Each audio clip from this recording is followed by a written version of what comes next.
Well, as we just heard, that study is being carried out under the auspices of the Alexander von Humboldt Foundation, which promotes academic cooperation between scientists and scholars from Germany and abroad. To tell us more, we're joined by its president, Helmut Schwarz. Thank you very much for joining us here at Tomorrow Today. It's my pleasure to be here. Thank you. Great. Now, your programme is aimed at giving German researchers experience abroad as well as bringing the talent back home. Can you tell us a little bit about it and why it's so important, this exchange? Well, it is important because science is being used as a kind of a diplomacy of trust. So we have around 26,000 scientists from all over the world in 140 countries covering any area.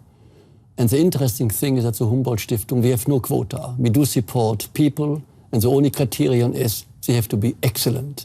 The research project has to be superb, and these two criteria are what really matters to become a Humboldt Fellow.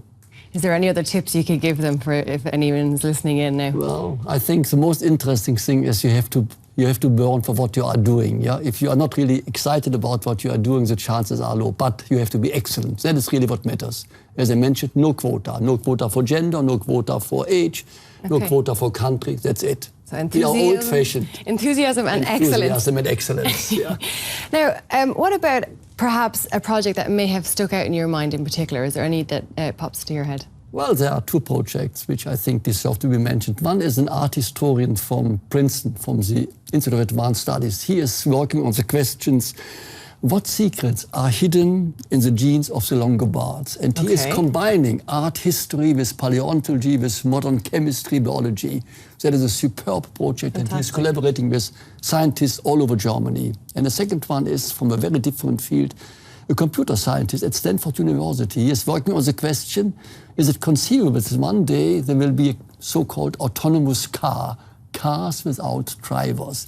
Using robots, yes, well... Would you get into it? Maybe, why not? His idea is most traffic accidents are due to the fact that humans make errors. And he believes that a computer is less error-prone. So these are two superb projects, but we have many more. After all, we have 50 Nobel laureates among our 26,000 Humboldtians. Really innovative and really exciting stuff, I have to admit.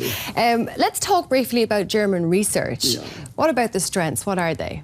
Well, I think German research is much better than it's usually presented in the media. We have superb laboratories in the universities, in the Max Planck Gesellschaft. That is, Germany is extremely attractive. We get each year 2,000 applications of the very best PhD students from all over the world who would like to spend up to 2 years in Germany and then return back to their home country where they act as Germany's best ambassadors. Germany is, I think, a kind of a paradise for researchers right now.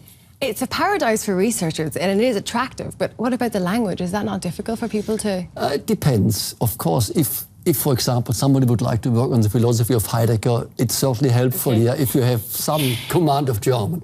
But for a natural scientist or so, I think the basic language is in most laboratories German. But, by the way, we do offer any fellow a kind of a language course up to 2 months that he and his family can attend prior to starting the work in Germany. Well, that's not an offer now I have not heard of before. Yes. Helmut Schwarz, thank you so much for joining us here at Tomorrow Today. My pleasure, thank you.